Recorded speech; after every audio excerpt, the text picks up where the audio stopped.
Hi, it's Mama Rose and I'm finishing off my bone broth soup. I wanted to show you how thick the broth gets, and when you do it, I'll put it in here so it doesn't go bad. This is the clear broth that I did with the first batch of the bones that I did. Here's the bones, all the bones. I took out all the marrow that was in the middle of the bones. I have the first batch, which is pretty clear like this. I already have it in my pot right here because I'm going to make soup, real soup, with a bunch of vegetables. See, I put mushrooms in there and carrots and celery and onions. I'm just going to put it all in here like this.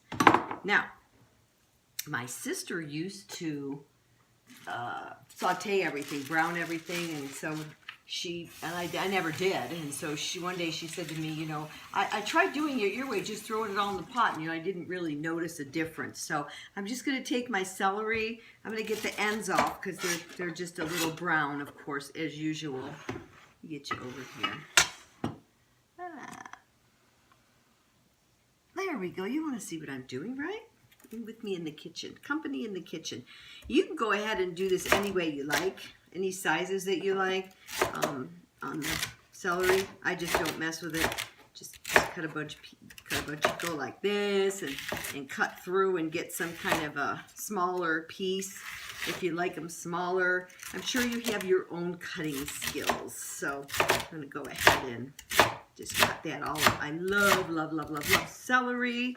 And so we're going to go ahead and put a bunch of that in, and the onions.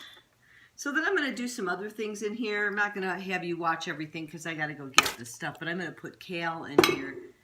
Yeah, lots of kale is going to go in here. And maybe some, I don't know, I'm going to look around the refrigerator and see what's in here. So we're going to, maybe some cauliflower is going to go in there. That's a really good treat. But anyway, I wanted to show you how gelatinous this can be. If you can't really see it, but it's kind of a thick, and then this is the one I did with the second batch, and I put some vegetables in it so you can see the difference in the color. But what I wanted to bring you back on for to show you is I'm going to go ahead and put this back in the blender. Oh, can you see? I can see how thick it is pouring it in, because of all the good stuff I got out of the bones. Well, I don't want to waste the marrow because that's why I got the bones with the marrow, because there's a lot of collagen in here and things to build our bones. So I'm going to put that in there. I'm going to go ahead and get my top right here, and I'm going to zip this up.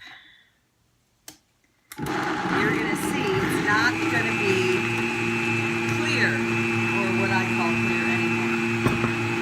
All the bones inside. See? It's all in there. It's all, now it's kind of like a creamy color. Creamy, creamy. I'm going to do it a little bit more, and I'm going to go ahead and just a little bit more. Powerful. Yeah, good. This is pretty strong stuff. I'm going to go ahead and put it back in my pot here. Good, that's good. All of that's going to go in there. There. All of this is going to go in because I'm going to do vegetables with it. I'm going to put a little bit more of this in my stew I got going on over here. There. All right, we're good. Well, you got to see what I do. I'm going to continue putting my vegetables in my pressure cooker, and I'm only going to turn it on for like 3 minutes because I want a little bit of, I don't want my vegetables to be real mushy. And once you know, by the time you get the steam out of the pressure cooker and all that, it's going to cook a little bit longer.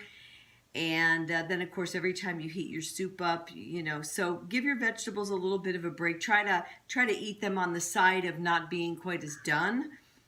For the most part, there's times when we want to eat things that are done more, but you know, just breaking down those fibers a little bit and softening the vegetables a little so they're kind of al dente, and kind of like the Asians do. They're not really all mushy. When you get stir-fried food in Asian restaurants, they're not cooked so they're all mushy. They've got kind of a bite to them. So anyway, enjoy. If you're If you have any questions, go ahead. You can email me at ketoandcultured at gmail.com, or I'll try to be looking for comments. You can put a comment in the a message in the comments, and I'll get back to you. Anyway, have a great rest of the day, and I hope you're doing things that are really good for your body, feeding it good things, things that say, oh, that was so good. Can we do it again?